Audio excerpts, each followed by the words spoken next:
Hi all, welcome to Mind Campus. അപ്പം നമ്മുടെ ഇന്നത്തെ സെഷൻ എന്ന് പറയുന്നത് നമ്മുടെ സയൻസിലെ ഒന്നാമത്തെ ചാപ്റ്ററാണ്. 5ാം ക്ലാസ് സയൻസിലെ അടിസ്ഥാന ശാസ്ത്രത്തിലെ ഒറ്റയല്ലൊരു ജീവിതം, ഒറ്റയല്ലൊരു ജീവിയും എന്ന ചാപ്റ്ററാണ്.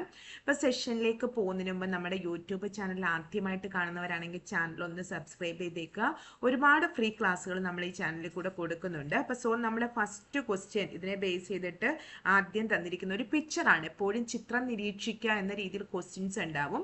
അപ്പോൾ ആദ്യം ചോദിക്കുന്ന അങ്ങനെ വരുമ്പോൾ നിങ്ങൾ ആദ്യം ആ പിക്ചർ ഒന്ന് നന്നായിട്ട് തന്നെ നോക്കുക, എന്തൊക്കെയാണ് ആ പിക്ചറിലുള്ളത്. അപ്പോൾ ഇവിടെ ഈ ചിത്രത്തിലെ പക്ഷി ഏതാണെന്നാണ് ആദ്യത്തെ ചോദ്യം. ഇതൊരു പൊന്മാനാണ് അല്ലേ, പൊന്മാനാണ്. അടുത്ത ചോദിച്ചിരിക്കുന്നത് ഇവയുടെ പ്രധാന ഭക്ഷണം എന്താണ്. അപ്പൊ തൊട്ട് താഴെ കുളത്തിലൊരു മത്സ്യമുണ്ട്. അപ്പൊ അതിൽ നിന്ന് തന്നെ മനസ്സിലായി ഇവയുടെ പ്രധാന ഭക്ഷണം എന്താണെന്ന് ചോദിച്ചാൽ അത് മത്സ്യമാണ്.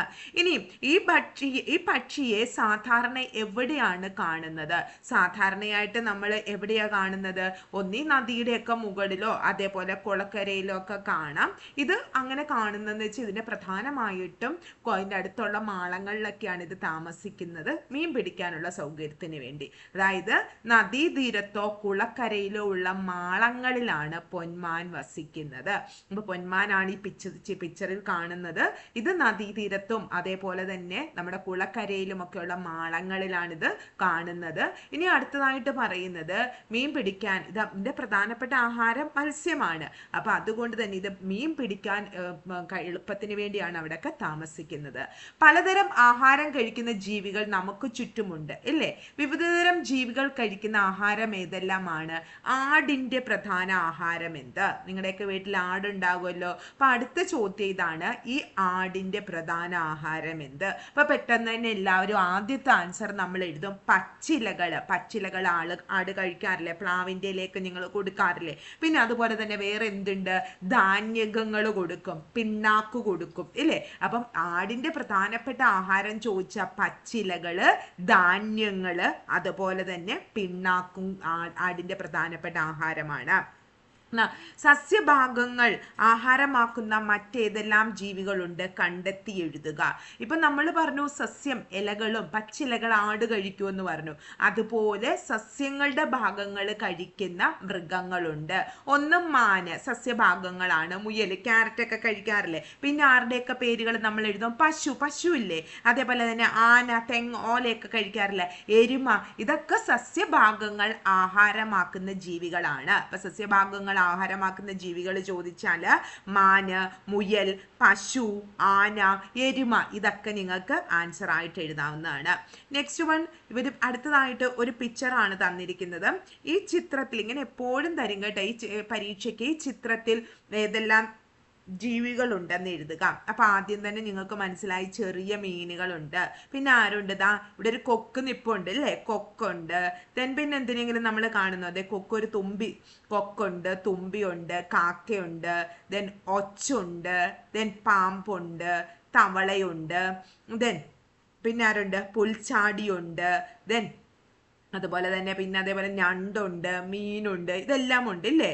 അപ്പം ഇതില് നമുക്ക് ഈ തന്നിരിക്കുന്നതില് സസ്യങ്ങളെ ആഹാരമാക്കുന്ന ജീവികൾ ആരെല്ലാമാണ്? സസ്യങ്ങൾ കഴിക്കുന്നത് ഇതിനകത്തിലെ തുമ്പി, അതുപോലെ തന്നെ പുൽച്ചാടി, ഇതൊക്കെ സസ്യങ്ങളാണ് കഴിക്കുന്നത്. ഒച്ച് സസ്യങ്ങളെ കഴിക്കുന്നതാണ്. ചെറുമീനുകൾ സസ്യങ്ങളെ കഴിക്കുന്നതാണ്. ഇവരൊക്കെ തന്നെ സസ്യങ്ങളെ കഴിക്കുന്നതാണ്. അതായത് സസ്യങ്ങളെ കഴിക്കുന്ന ചെറിയൊരു ഇതുപോലെ ഇവർ തന്നിട്ടുണ്ട്. അതായത് സസ്യങ്ങളെ കഴിക്കുന്നത് ചെറുമീൻ സസ്യങ്ങളെ കഴിക്കും. പിന്നെ ഇവിടെ നമുക്ക് ആരെ എഴുതാം? പുൽച്ചാടിയെ എഴുതാം ഇല്ലേ? പുൽച്ചാടി സസ്യങ്ങളെ കഴിക്കും, പുഴു സസ്യങ്ങളെ കഴിക്കും. ഈ ചെറിയ മീൻ സസ്യങ്ങളെ കഴിച്ചു. ഈ ചെറിയ മീനെ പിന്നെ ആര് കഴിക്കും മക്കളെ? അതിനെ പിന്നെ ഈ വലിയ മീനങ്ങ് കഴിക്കും. പിന്നെ ആര് കഴിക്കും? ഈ ചെറിയ മീനെ തവളയും കഴിക്കും. അപ്പൊ ചെറിയ മീനെ വലിയ മീനും തവളയും കഴിക്കും. ഈ വലിയ മീനെയും തവളയും പിന്നെ ആര് കഴിക്കാറുണ്ട്? കൊക്ക് കഴിക്കുക ഇല്ലേ? കൊക്ക് കഴിക്കുന്നുണ്ട്. ഇങ്ങോട്ട് വന്നേ. അപ്പൊ നമ്മളിവിടെ പുൽച്ചാടി ഫില്ല് ചെയ്തിട്ടു. ഇനി പുഴുവിനെ ആര് തിന്നാം? വലിയ മീൻ തിന്നാം. വലിയ മീൻ ആര് കഴിക്കാം? കാക്ക കഴിക്കാം, അല്ലെങ്കിൽ കൊക്ക് കഴിക്കാം. അങ്ങനെ നമുക്കിത് ഫില്ല് ചെയ്യാം. അതായത് സസ്യങ്ങൾ കഴിക്കുന്ന ചെറുമീൻ എഴുതാൻ നിങ്ങൾക്ക് പുൽച്ചാടി എഴുതാം, പുഴു എഴുതാം. ചെറിയ മീനെ വലിയ മീൻ കഴിക്കും, തവള കഴിക്കും. തവളയെ ആര് കഴിക്കും? കൊക്ക് കഴിക്കും. പുഴുവിനെ ആര് കഴിക്കും? പുഴു. വലിയ മീൻ. വലിയ മീനെ പിന്നെ വേണം നമുക്ക് കാക്കയ്ക്ക് കൊടുക്കാം, ഇല്ലേ? ഇതാണ്. അതായത് മാൻ, മുയൽ, പുൽച്ചാടി തുടങ്ങിയ ജീവികൾ സസ്യങ്ങൾ കഴിക്കുന്നവരാണ്. മാനാണെങ്കിലും മുയലാണെങ്കിലും പുൽച്ചാടി എല്ലാം സസ്യങ്ങളെയാണ് കഴിക്കുന്നത്. അതായത് സസ്യങ്ങൾ കഴിക്കുന്നവരാണ് മാൻ, മുയൽ, പുൽച്ചാടി. ഇനിയും ഇവരെ ആര് കഴിക്കും? മാനിനെ കഴിക്കുന്ന ഒരു ജീവിയുടെ പേര് എഴുതിക്കോ ഇവിടെ. എന്തെഴുതാം? സിംഹം എഴുതാം, അല്ലേ? കടുവ എഴുതാം, അല്ലേ? മുയലിനെയും അതെ, സിംഹം എഴുതാം, കടുവ എഴുതാം. പുൽച്ചാടിയെ കഴിക്കുന്നത് ആരുണ്ട്? പുൽച്ചാടിയെ കഴിക്കുന്ന ഒരെണ്ണം പറഞ്ഞേ. പുൽച്ചാടിയെ നമ്മുടെ ഓന്ത് കഴിക്കും, ഇല്ലേ? അതായത് പരസ്പരം ഇവരെല്ലാവരും അങ്ങോട്ടും ഇങ്ങോട്ടും ബന്ധപ്പെട്ടിരിക്കുകയാണ്. ഇങ്ങനെ ബന്ധിച്ചിരിക്കുന്ന ജീവികളുടെ ഒരു പരസ്പര ബന്ധനമാണ് ആഹാര ശൃംഖലാജാലം അല്ലെങ്കിൽ ഫുഡ് വെബ് എന്ന് പറയുന്നത്. അതായത് സസ്യങ്ങൾ, മാൻ സസ്യങ്ങളെ കഴിക്കുന്നു, മാനിനെ ആര് കഴിക്കുന്നു? മുയൽ കഴിക്കുന്നു. ഇങ്ങനെ പരസ്പരം ബന്ധിച്ചിരിക്കുന്ന ജീവികളുടെ ബന്ധനമാണ് ഫുഡ് വെബ്, അല്ലെങ്കിൽ നമ്മൾ എന്തോ പറയുന്നത് അതിനെ? നമ്മൾ ആഹാര ശൃംഖലാജാലം എന്ന് പറയുന്നുണ്ട്. അതായത് നിങ്ങൾക്ക് തന്നിരിക്കുന്നതിൽ ഉണ്ട് എല്ലാം, സസ്യങ്ങളും ഇതുമൊക്കെ കാണിച്ചിട്ടുണ്ട്. കുറേ ഫുഡ് വെബുകൾ ഇവിടെ തന്നിട്ടുണ്ട്. പിന്നെ നമ്മുടെ കടലിലും ഉണ്ട് കുറേ ഇങ്ങനത്തത്. അതായത് സ്രാവുണ്ട്, മത്തിയുണ്ട്, ചെറുമീനുകളുണ്ട്, കടലാമയുണ്ട്, പ്ലവകങ്ങളുണ്ട്. അതിൽ സ്രാവ് ഒരു ജീവിയാ. സ്രാവ് എന്തൊക്കെ കഴിക്കും? കണവ കഴിക്കും. സ്രാവ് മീനുകളെ കഴിക്കും, കടലാമയെ കഴിക്കും. അതായത് ഈ സ്രാവ് കടലാമ കഴിക്കും, മീനുകൾ കഴിക്കും. പിന്നെ മത്തി എന്ന് പറഞ്ഞാൽ ചെറു മീനുകളെയും കഴിക്കും, പ്ലവകങ്ങളെയും കഴിക്കും. അപ്പൊ എന്താണ് പ്ലവകങ്ങൾ എന്ന് പറഞ്ഞു കഴിഞ്ഞാൽ ഈ ജലത്തിന്റെ മുകളിൽ ഇങ്ങനെ ഒഴുകി നടക്കുന്ന ചെറിയ സസ്യങ്ങളെയാണ് നമ്മൾ പ്ലവകങ്ങൾ എന്ന് പറയുന്നത്. ഈ മത്തി പ്ലവകങ്ങൾ കഴിക്കും. സ്രാവ് എന്ത് ചെയ്യുന്നുണ്ട്? ഈ കടലാമയെ കഴിക്കും, കണവയെ കഴിക്കും. ഇനി കടലാമ എന്ത് ചെയ്യും? ഈ നമുക്ക് മീനിനെ തിന്നും. കടലിനടിയിൽ ഒരുപാട് സസ്യങ്ങളില്ലേ, അതിനെയൊക്കെ ഈ കടലാമ കഴിക്കും. ഇനി ചെറുമീനുകൾ ഈ കടലിൽ കിടക്കുന്ന ചെറിയ സസ്യങ്ങളായ പ്ലവകങ്ങളെ ചെറുമീനുകൾ കഴിക്കും. അപ്പൊ കടലിലെ ഒരു ആഹാര ബന്ധമാണ് നമ്മൾ ഈ കണ്ടത്. സ്രാവ് എന്തിനാ കഴിക്കുന്നത്? കണവയും മീനിനെയും കടലാമയും ഒക്കെ കഴിക്കും.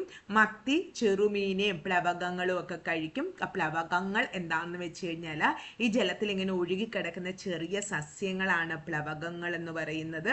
കടലാമ സസ്യങ്ങളെയും മീനുകളും കഴിക്കും, ചെറുമീനുകൾ പ്ലവകങ്ങൾ കഴിക്കും. അതൊന്ന് ഓർത്ത് വെച്ച് ഇതൊരു ആഹാര ശൃംഖലയായിട്ട് വരയ്ക്കും.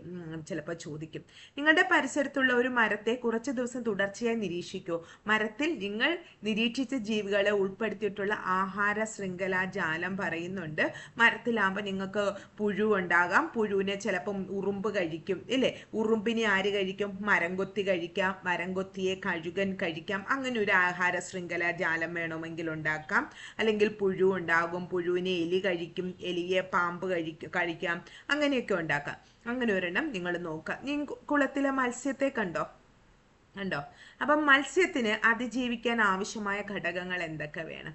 മത്സ്യത്തിന് എന്ത് വേണം? സൂര്യപ്രകാശം വേണം, ജലസസ്യങ്ങൾ വേണം. പിന്നെ മത്സ്യത്തിന് വേറെ, മത്സ്യത്തിന് മാത്രമല്ല നമുക്ക് എല്ലാവർക്കും ജീവിക്കാനായിട്ട് എന്ത് വേണം? ചെറുപ്രാണികൾ വേണം. നമുക്ക് എല്ലാവർക്കും ജീവിക്കാൻ വായു വേണം. അപ്പം മൂന്നാമത് നമുക്ക് വായു എഴുതാം. പിന്നെ നാലാമത് ചെറുപ്രാണികളും വേണം. അപ്പം മത്സ്യത്തിന് ജീവിക്കാൻ സൂര്യപ്രകാശം വേണം, ജലത്തിലെ സസ്യങ്ങൾ വേണം, അതുപോലെ ചെറുപ്രാണികളും വേണം, വായുവും വേണം. ഓർത്ത് വെക്കാവല്ലോ. അപ്പൊ കുളത്തിലെ മറ്റ് ജീവികൾക്കും ജീവിക്കണമെങ്കിൽ ഇതൊക്കെ വേണം. അപ്പൊ ഇതിൽ രണ്ടായിട്ട് തന്നിട്ടുണ്ട്, ജീവനുള്ളവയും ജീവനില്ലാത്തവയും. അപ്പൊ കുളത്തിൽ ജീവിക്കാൻ ജീവനുള്ള എന്തൊക്കെ വേണം? ഇപ്പൊ ഒരാൾക്ക് കുളത്തിൽ ജീവിക്കണമെങ്കിൽ മത്സ്യങ്ങൾക്ക് ജീവനുള്ളവയായിട്ട് അവർക്ക് വേണം ചെറുജീവികൾ വേണം ഭക്ഷണമാക്കാനായിട്ട്. ചെറു സസ്യങ്ങൾ വേണം, അല്ലെങ്കിൽ ചെറു മത്സ്യങ്ങൾ വേണം, അതൊക്കെ വേണം. ജീവനില്ലാത്തവയാണെങ്കിൽ ജീവിക്കണമെങ്കിൽ വായു വേണം, സൂര്യപ്രകാശം വേണം, മാലിന്യങ്ങളും വേണം ജീവിക്കാനായിട്ട് ജീവനില്ലാത്തവയ്ക്ക്. അപ്പം ഇങ്ങനെ നമ്മുടെ നമുക്ക് ഇങ്ങനെ ജീവികൾ നമുക്ക് ചുറ്റും നിലനിൽപ്പിന് ആവശ്യമായ എല്ലാ നിരവധി ജീവജാലങ്ങൾക്ക് നിലനിൽപ്പിന് ആവശ്യമായ എല്ലാ ഘടകങ്ങളും അടങ്ങിയ ഒരു ചുറ്റുപാടാണ് വയൽ. മത്സ്യത്തിന് പുറമെ മറ്റു പല ജീവികളുടെയും ഒരു ആവാസ കേന്ദ്രമാണ് ഈ വയൽ എന്ന് പറയുന്നത്. കണ്ടൊരു വയൽ നിങ്ങൾക്ക് തന്നിട്ടുണ്ട്. അവിടെ കുറേ ജീവികളൊക്കെ ഉണ്ട്, പ്രാണികളുണ്ട്, തേനീച്ചകളുണ്ട്, കുറ്റിച്ചെടികളുണ്ട്, ഇല്ലേ? അതൊക്കെ തന്നെ അവിടെ കാണുന്നുണ്ട്. ഇത് ഏതെല്ലാം ജീവികളുടെ ആവാസമാണ് എന്ന് ചോദിച്ചു കഴിഞ്ഞാൽ നിങ്ങളോട് നിരീക്ഷിച്ച് പറയാനാണ് പറയുന്നത്. ഇവിടെ ഏതെല്ലാം ജീവികൾ ഉണ്ടെന്ന് ചോദിച്ചു കഴിഞ്ഞു കഴിഞ്ഞാൽ നമുക്ക് ഇവിടെ എന്തൊക്കെയാണ് കാണുന്നത്? ചിത്രശലഭങ്ങളുണ്ട്, അതുപോലെ തന്നെ പ്രാണികളുണ്ട്, കുറ്റിച്ചെടികളുണ്ട്, മരങ്ങളുണ്ട്, ഇല്ലേ? ഇതൊക്കെ ഇതിന് വേണ്ടതാണ്.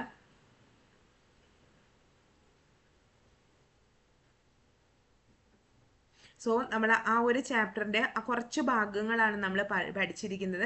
നിങ്ങളുടെ പരീക്ഷ അടുത്ത് വന്നിരിക്കുകയാണ്. അപ്പം നമ്മൾ അതിനെ ബേസ് ചെയ്തിട്ടുള്ള കുറച്ച് ഭാഗങ്ങൾ ഒരുമിച്ച് തന്നു കഴിഞ്ഞാൽ നിങ്ങൾക്ക് ബുദ്ധിമുട്ട് ചെറിയ ചെറിയ ടോപ്പിക്സുകളായിട്ടാണ് ഇടുന്നത്. സോ അതൊക്കെ കിട്ടാനായിട്ട് നമ്മുടെ ചാനൽ ഒന്ന് സബ്സ്ക്രൈബ് ചെയ്യുക. ഇതിൻ്റെ സെക്കൻഡ് പാർട്ട് നമ്മൾ ഉടനെ തന്നെ ഇടുന്നതാണ്. Thank you all. ക്ലാസ് ഇഷ്ടമെങ്കിൽ ലൈക്ക് ചെയ്യുക, ഷെയർ ചെയ്യുക. പിന്നെ നിങ്ങൾ ഇതുവരെ പഠിച്ചിട്ടില്ലാത്തവർ ഈ ഒരു വീഡിയോസ് നോക്കി പഠിച്ചു തുടങ്ങാം. നമ്മൾ എല്ലാ സബ്ജക്റ്റിനും ഇതേപോലെ തന്നെ വീഡിയോസ് ഇട്ട് തരുന്നതാണ്.